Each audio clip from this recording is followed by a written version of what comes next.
I know आप नहीं discuss करना चाहते हैं अहमद शहजाद को, बट सर बात तो हो रही है। मैं कर सकता हूँ, बात तो हो रही है। मुझे बताएं कि ये अहमद शहजाद साहब इस वक्त तूफान मचा हुआ है उनकी गुफ्तगू से, और लोगों को वो ज़हनी अय्याशी का मौके फराहम कर रहे हैं कि लो जी ए गल भी है जी।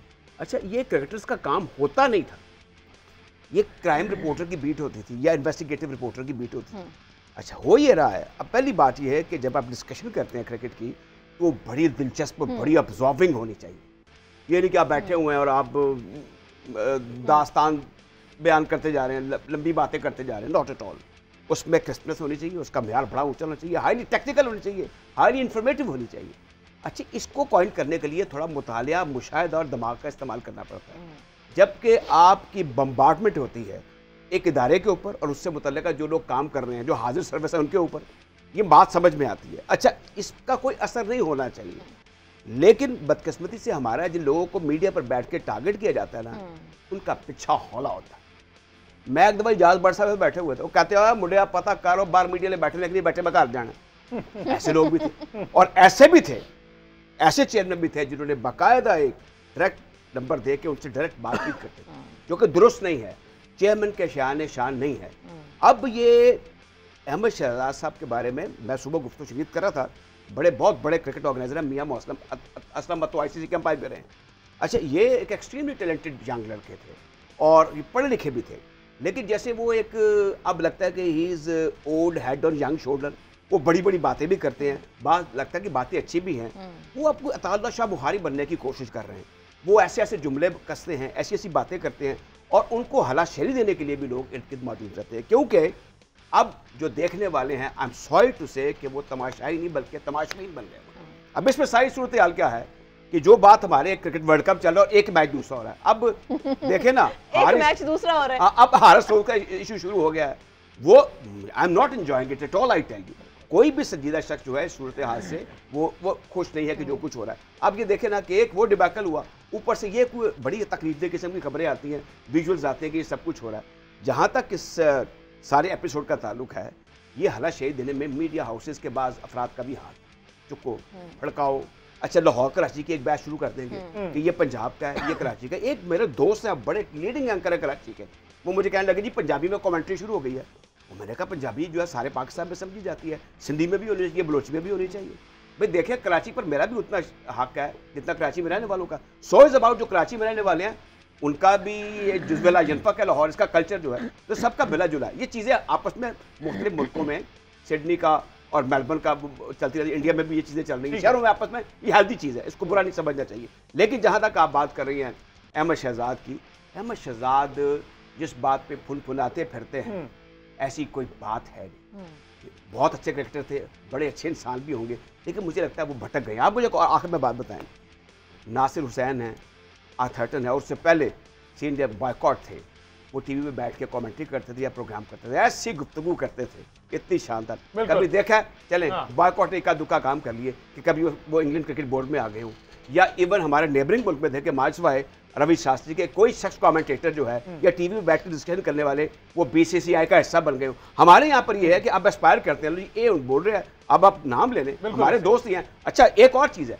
जो क्रिकेट बोर्ड में जॉब्स हैं वो क्रिकेटर्स के लिए, उनको मिलनी चाहिए, लेकिन not on the basis of this कि आप रिसेंट पास में अब बड़े बड़े क्रिकेटर्स के नाम भी आते हैं कि वो लगते लेते रहे क्रिकेट बोर्ड के, उनको शदीद शिद्दत से उनके पर्सनल अटैक और रकीक हमले करते रहे। अब इसमें ये होना चाहिए कि बोर्ड को बेखा सेटल हो जाना चाहिए, चेयरमैन समेत बाकी जो इंपॉर्टेंट, बिल्कुल ये सारी चीजें वो करते भी नहीं है, बेखा बॉदर नहीं करते, बिल्कुल बॉदर करनी भी नहीं चाहिए, और मेरा ख्याल इस पर यकीनी तौर पर वो गौर करेंगे। तो आज का जो सवाल है जी, वो मैं आपको बता देता हूँ कि 2009 में जो हम वर्ल्ड कप जीते थे, पाकिस्तान टीम की कप्तानी उस टाइम कौन से कप्तान कर रहे थे? ये आसान सा सवाल है, इसका जवाब आपने देना है। व्हाट्सएप नंबर जो आपकी स्क्रीन पे होगा, तो यहाँ पर इस पे आसान सा जवाब दें और जीतें बम्पर प्राइजेस। जहाँ ये सारी बातें हो रही हैं, ऑफ कोर्स पाकिस्तान की क्रिकेट पे भी हमारी नज़र है, और इंशाल्लाह अगस्त में बांग्लादेश के खिलाफ हमारी टेस्ट सीरीज है। कुछ जो है ना खबरें वो सामने आ रही हैं, I was just going through few the articles. आके वेलकम टू यू। इस बात में कितनी सदाकत है, क्योंकि कहा जा रहा है कि हो सकता है कि जो हमारे टेस्ट कैप्टन निशान Masood, he might opt for Sarfaraz instead of Rizwan. और ये भी कहा जा रहा है हारिस तो खैर वैसे नहीं खेलते टेस्ट, शाहीन की बात कर ले, रिजवान की बात कर ले या बाबर की बात कर ले, इनको आराम दिया जाएगा। What is your take on this? अच्छा, ये जो अभी आपने लाइन की ना कि शान मसूद ने ऑप्ट किया सरफराज अहमद के पास जा रहे हैं, तो ये मुझे लगता है ये पेड लाइन है, जहाँ से भी जिसने भी लिखी है। ऑब्वियसली ये एक नॉर्मल लाइन नहीं लगती, या तो फिर शान मसूद की उनकी बात हुई होगी जिन्होंने ये लाइन लिखी है। तो सरफराज अहमद तो पहले ही प्लेइंग आपके जो प्लान का हिस्सा है रेड बॉल क्रिकेट की। सरफराज अहमद आपके प्लान से बाहर नहीं हुए। इस वक्त सबसे अच्छा मौका है आपको नौजवान क्रिकेटर्स को मौका देने का, क्योंकि एक तो होम सीरीज़ है, निस्बतन बांग्लादेश की टीम निस्बतन आसान है, लेकिन ऑन अ डे कुछ भी हो सकता है। लेकिन होम कंडीशंस में आप नए लड़कों को चांस नहीं देंगे तो फिर कब देंगे? ऑस्ट्रेलिया में आप नए लड़कों को चांस नहीं दे सकते। हमें ये भी देखना होगा बांग्लादेश के फ़ौरन बाद इंग्लैंड की टीम ने आना है, और ये जो सारे मैचेस हैं ये आईसीसी टेस्ट चैंपियनशिप का हिस्सा हैं, तो ये 2 टेस्ट मैचेस आपके लिए बड़े इंपॉर्टेंट होंगे। ऑब्वियसली आमिर जमाल इसमें वापस आएंगे, सलमान अली आगा एक आपकी ऑटोमेटिक चॉइस है, सऊद शकील आपकी ऑटोमेटिक चॉइस हैं, 2-3 लड़के आपके ऑटोमेटिक चॉइस हैं। तो जो सर्जरी का सारा मामला है वो रेड बॉल में और वाइट बॉल में डिफरेंट है। रेड बॉल में आपको सर्जरी अभी नहीं चाहिए, क्योंकि आप लास्ट ऑस्ट्रेलिया के खिलाफ खेले थे, जहाँ पे हमें 3-0 से जो शिकस्त हुई थी शान मसूद की कप्तानी में। अब शान मसूद फिर वही कप्तान वही कप्तान है रेड बॉल के, तो अब उनकी कप्तानी में जब हम बांग्लादेश के खिलाफ खेलेंगे तो आपको कुछ नए चेहरे नजर आएंगे। शाहीन अफरीदी की जहाँ तक आपने बात की है, तो शाहीन अफरीदी का रेस्ट ऑटोमेटिक है, उसमें कोई रॉकेट साइंस नहीं है या कोई आउट ऑफ द बॉक्स जाके आप तब्दीली नहीं करेंगे। ये चेंजेस जो है वो रिटर्न ऑन द वॉल हैं। ये बाबर आजम हो गया, रिजवान हो गया, और ये जो लफ्ज़ हम यूज़ करते हैं ना ड्रॉप होना, ये एक मेरा ख्याल है बड़ा सख्त लफ्ज़ होता है। सरफराज अहमद बड़े अच्छे मेरे दोस्त हैं, बड़े उनका मीडिया के साथ बड़ा अच्छा ताल्लुक है। सरफराज अहमद को जब ड्रॉप किया गया पिछली सीरीज़ में, तो कई मीडिया हाउसेस ने लिखा उनको ड्रॉप किया गया, कुछ मीडिया हाउसेस कह रहे हैं कि उनको रेस्ट दिया गया। हालांकि एक तरीका ये होता है जो चीफ सेलेक्टर कहता है कि भाई मैं इसको रेस्ट दे रहा हूँ, रेस्ट की वो वजह बताता है, ड्रॉप की वजह नहीं बताते। वो कहते बस हमने ड्रॉप कर दिया, दैट्स इट। ड्रॉप की वजह होती है आपकी बैड परफॉर्मेंसेस। तो यहाँ पर जब आप कहेंगे ना शाहीन अफरीदी को ड्रॉप करेंगे, तो मेरा ख्याल है शाहीन अफरीदी के साथ ज्यादती है। हारिस रऊफ बीच में आपके प्लान में है ही नहीं, क्योंकि आपके पास खुरम शहजाद हैं, आपके पास आमिर जमाल हैं, आपके पास मीर हमजा हैं, जो आपकी रेड बॉल क्रिकेट खेलते आए हैं। तो इतनी बड़ी चेंजेस हमें इसमें देखने नहीं आएंगी। धानी भी हैं, तो इतनी बड़ी चेंजेस देखने में नजर नहीं आएंगी, लेकिन आपको कुछ ठीक है जी। वापस आते हैं जी, वर्ल्ड कप का जो मैच है आज, जो कि पाकिस्तान ने साउथ अफ्रीका के अगेंस्ट खेलना था, लेकिन unfortunately USA versus south Africa है। तो अहमद सईद साहब आपसे जानने की कोशिश करते हैं, उसके बाद डॉक्टर साहब पे आएंगे कि इस स्टेडियम की हिस्ट्री का कहती है। वैसे इस ग्राउंड में अहमद सईद साहब क्या स्टैट्स हैं? चेज करने वाला जीता है, बैटिंग विकेट है, या फिर बॉलर के लिए हेल्प रहती है? देखिए हम तो सबसे पहले तो आप जिस वो जो पाकिस्तान का आपने तज़किरा कर दिया है, दिल जो है ना फिर उस पर दोबारा उदास हो जाता है, गमगीन हो जाता है। इस मैच की टाइमिंग भी जो है वो इस तरह से रखी गई थी कि पाकिस्तान के शायकीन के लिए जो है वो ये मैच देखना आसान हो। पाकिस्तानी वक्त के मुताबिक 7:30 बजे हो रहा था, दुआ कर सकते हैं उनके लिए। तो अनफॉर्चुनेटली हम नहीं खेल रहे। अब साउथ अफ्रीका की टीम जो है वो अमेरिका से खेलेगी। ये इनका पहला मैच है T20 इंटरनेशनल के अंदर। इससे पहले इन दोनों टीमों का आपस में टकरा नहीं हुआ है। अमेरिका की टीम की अगर आप बात करें तो इनमें इस वर्ल्ड कप में सबसे ज़्यादा इंडिविजुअल छक्के जिस प्लेयर लगाए हैं उनकी खिदमत हासिल है उनको। अमेरिका की टीम की खास बात यह है कि इसमें सिर्फ एक प्लेयर हैं उनके 15 रुकनी स्क्वाड में जिनका ताल्लुक बेसिकली अमेरिका से है। बाकी जो है या तो 8 खिलाड़ी उनके इंडिया से हैं, 2 पाकिस्तान से हैं, 2 वेस्ट इंडीज़ से हैं, 1 साउथ अफ्रीका से हैं, 1 डच हैं। तो इस तरह जो अब इसमें एक क्वेश्चन ये भी बहरहाल होना चाहिए कि चूँकि लोकल अमेरिकन जो है वो क्रिकेट टीम में नहीं आ रहे, तो क्या क्रिकेट वहाँ पे उस तरह से फल फूल सकेगी जिस तरह से बाकी जो खेल हैं उन्होंने वहाँ पे फ़रोग़ पाया है। इस स्टेडियम की अगर आप बात करें तो यहाँ पे अब तक 4 मैच हो चुके हैं। इन 4 मैचेस के अंदर 3 मैचेस जो है वो दूसरी बैटिंग करने वाली टीम जीती है। और अगर हम ओवरऑल देखें तो 31 मैच हुए हैं एंटीगा के अंदर, जिसमें से 16 मैचेस जो हैं वो सेकंड बैटिंग करने वाली यानी चेज करने वाली टीमें जीते हैं। ठीक हो। अच्छा, जहाँ ये सारी बातें हो रही हैं आज, क्योंकि देखिए थोड़ी देर में मैच शुरू हो जाएगा, आपको क्या लगता है कौन सा ऐसा बैटर है जो ट्रबल कर सकता है साउथ अफ्रीका की साइड से टुडे? देखें, Who is your favorite pick? I know. आप देखें स्काई इज द लिमिट। आप डेकॉक से शुरू हो जाए। अब ये जो आप जो अब अमेरिका की बात है ना, वो जो माजी है ना, अब it's all together venue different है, ओपोनेंट डिफरेंट है। ये बिल्कुल जो हमने प्रीलिमिनरी राउंड में जो मैचेस देखे, ये अपना शेडो इस सुपर 8 में कास्ट नहीं करेंगे। साउथ अफ्रीका हर लिहाज से एक तगड़ी टीम है, और T20 में आप उनके स्पिनर्स देख लें, आज पता नहीं किसको खिलाते हैं किसको नहीं खिलाते, अब 2 ऑप्शन हैं।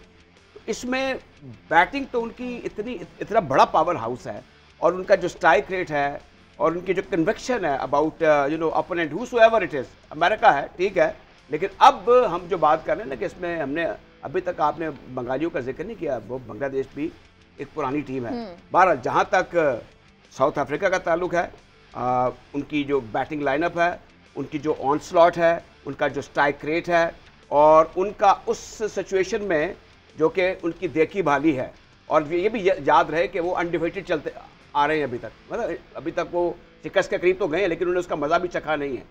बहरहाल मैं कहूँगा कि ये जो मिनोज ऊपर आए हैं सुपर 8 में इंक्लूडिंग यूएस, उनके लिए इम्कानात कम से कम होंगे, क्योंकि अब ऑल टुगेदर आपको भी हम सबको क्रिकेट को एंजॉय करना है और इसमें आप ज़हन बना लें कि south Africa one of the favourite. Beside this हम ये देख लें कि आज के मैच को आपको देखकर अंदाज़ा हो जाएगा कि where do America stand in the coming 2 या 3 मैचेस जो खेलने, 3 मैचेस जो खेलने, तो बल्कि 2 और खेलने इसके बाद 4 टीमें हैं ना, बिल्कुल बिल्कुल, तो 2 पूल है 4 से। तो इसमें मेरे ख्याल में टू स्टार्ट विद, मेरे ख्याल में बैटिंग हो या बॉलिंग हो, दे आर टू गुड। ठीक है डॉक्टर साहब, व्हाट्स योर टेक, क्या समझते हैं टॉस मैटर करेगा? बिल्कुल टॉस, अब मैंने हिस्ट्री स्टडी किया है, 8 matches international T20 saint sir vivian Richard stadium जो है एंटीगा और बारबुडा लीवर्ड आइलैंड्स में ये स्टेडियम लोकेट है। 8 T20 मैचेस हुए हैं, 4 बैटिंग फर्स्ट और 4 बैटिंग सेकंड। विकेट बड़ी ट्रू है, बाउंस बड़ा इवन है और like extending on the chances of USA। Cricketing terms और अगर आप स्किल सेट और खिलाड़ियों की एबिलिटी और टैलेंट या उनका मेथड या टेक्निक देखते हैं तो South Africa stand poles apart from USA। और बात यह कि USA ने ग्रुप स्टेजेस में इतनी शायद ऑन स्लॉट वाली फास्ट बॉलिंग नहीं खेली। अब देखें, साउथ अफ्रीका के बॉलिंग रिसोर्सेज देखें, you have the likes of KG Rabada, लुगी नगेटी, मार्को जेनसन, आंद्रे नोकिया, ऑल 145 प्लस। अब देखें, ये अमेरिका ने पाकिस्तान में थे हारिस रऊफ, लेकिन he was not bowling at that you can say length or the direction which was troubling the batsman. Yes, he was bowling with pace. India की मिसवाई बुमराह को निकाल दें और अब तबरेज़ शमसी भी लेफ्ट आर्म रेस्ट स्पिनर हैं, वो बहुत हैं। बैटिंग अगर आप उनके रिसोर्सेज देखते हैं, अगर मैन टू मैन, अमेरिका में आरन जोन्स हैं और जो है जगदीश सिंह हैं या शायान जहांगीर हैं या उनके मोनाक पटेल हैं, वो इस लेवल का नहीं। अब देखें, talking about Quinton de Kock है, आप आए हेनरिक क्लासन है, डेविड मिलर हैं, फिर आप उनके मार्को जेनसन ऑलराउंडर हैं और क्या कहते हैं एडन मार्कम, मतलब head to head South Africa की जो स्ट्राइक फोर्स है और जो उनका जो कहते हैं बैटिंग रिसोर्स है वो बहुत डेप्थ वाला है।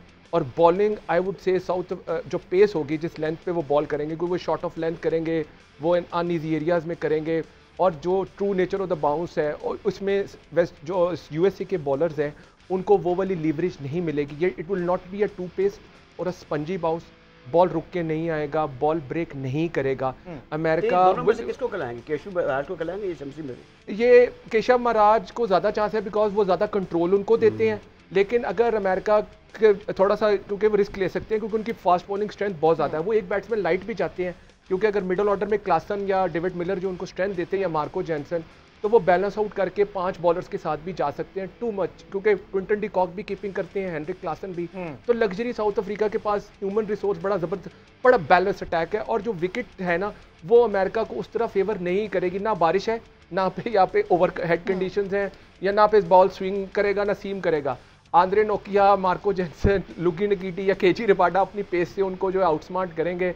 अमेरिका के बैटर्स बैकफुट के तो मुझे नहीं नज़र आए, क्योंकि ग्रुप स्टेजेस में सबसे देखा कोई पुल खेलता हो, कोई हुक खेलता हो या बैकफुट पे जाके जो है ऑफ साइड से खेलता हो। तो वो ये नाउ द बिग स्टेज और सुपर 8 में आपको कोई जो कहते हैं ना, कोई ऐसी वो लूप होल्स नहीं मिलेगा टीम्स का। Teams will come with their full throttle और ये टीम्स मोर और लेस बैलेंस्ड और सेटल्ड है। तो USA विल स्ट्रगल और I don't see any reason.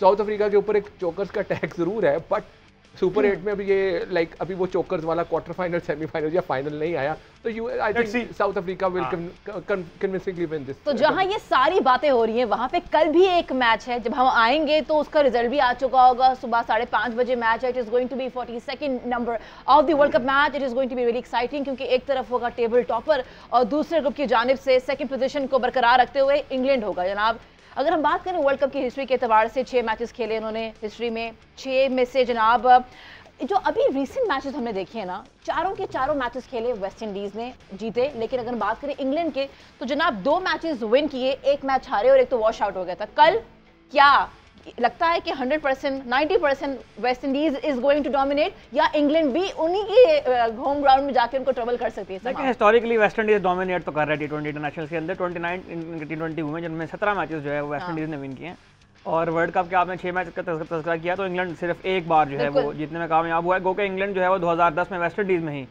World cup win करने में कामयाब भी हुआ था। तो ये एक बहुत अच्छा मैच होने जा रहा है। आपने अभी अमेरिका के और वेस्ट इंडीज़ के पिचेस का तज़किरा किया, तो एक बहुत इंटरेस्टिंग स्टैट जो आज नज़र से गुजरा है वो ये है कि इस वर्ल्ड कप में अब तक जो ओवरऑल स्ट्राइक रेट रहा है तमाम मैचेस का मिला के वो सिर्फ और सिर्फ 103 का रहा है। तो यूँ समझ लीजिए कि ऑलमोस्ट रन बॉल जो है वो बने हैं, और ये तमाम 9 वर्ल्ड कप में सबसे कम स्ट्राइक रेट है ग्रुप स्टेजेस का। तो यूएसए की भी अगर बात करें, बाकी सुपर 8 के अंदर जो टीमें हैं उन सारों की बात करें, तो जिसे कहते हैं कि बिजनेस एंड जो है वर्ल्ड कप का वो अब शुरू हो रहा है। और ये दोनों टीमें आप जानते हैं कि 2-2 बार वर्ल्ड कप भी जीती हुई हैं। तो मेरा ख्याल है, मैं तो बहुत एक्साइटेड हूँ इस मैच के लिए, और ये एक ऐसा मैच होगा कि जो मुस्तकबिल के लिए भी जो है वो इन दोनों टीमों का तयन कर देगा कि कौन सी टीम जो है वो डोमिनेट कर